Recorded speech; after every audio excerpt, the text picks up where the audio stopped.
الله وبركاته.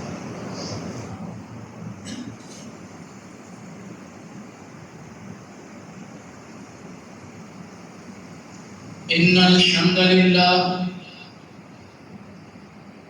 نحمده ونستعينه ونستغفره ونعوذ بالله من شرور أنفسنا ومن سيئات أعمالنا.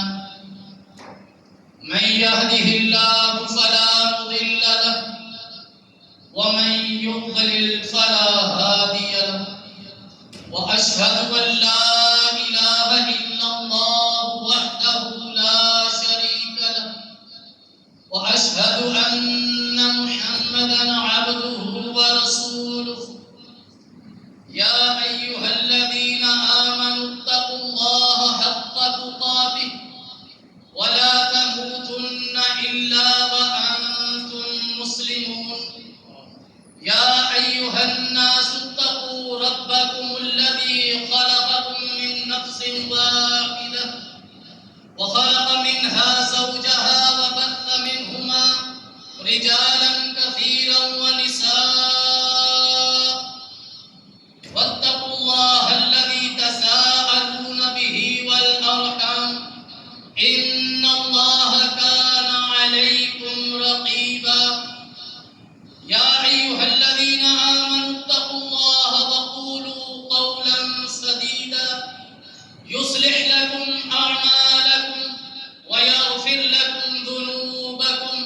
ومن يطع الله ورسوله فقد فاز فوزا عظيما.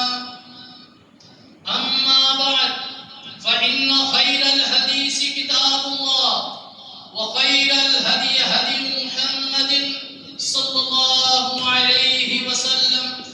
وشر الأمور محدثاتها وكل محدثة بدعة وكل بدعة ضلالة وكل ضلالة في النار. قال الله تبارك وتعالى في القرآن المجيد والفرقان الحميد: وما أرسلناك إلا رحمة للعالمين. اللهم صل على محمد وعلى آل محمد. حمد و صلاۃ کے بعد ہر قسم کی تعریف، توصیف، کبریائی، بڑائی اللہ جل شانہ کے لیے خاص ہے، جو تمام جہانوں کا رب ہے.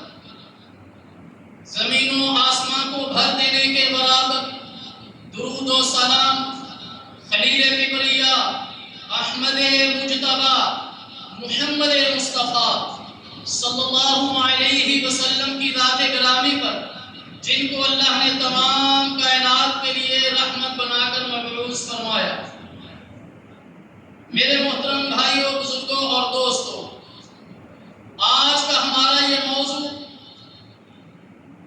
یہ ایک ایسا موضوع ہے جس سے بڑھ کر کسی مسلمان کے دل کو راحت نہیں پہنچ سکتی.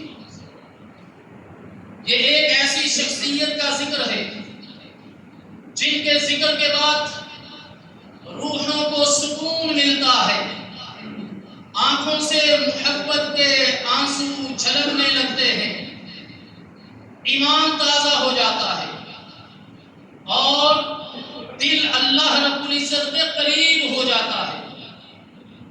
یہ ایسی بڑی شخصیت ہے جس کے بارے میں اللہ رب العزت نے قرآن مجید فرقان حمید میں ارشاد فرمایا: اعوذ باللہ السمیع العلیم من الشیطان الرجیم وما ارسلناک الا رحمتا للعالمین. اور ہم نے آپ صلی اللہ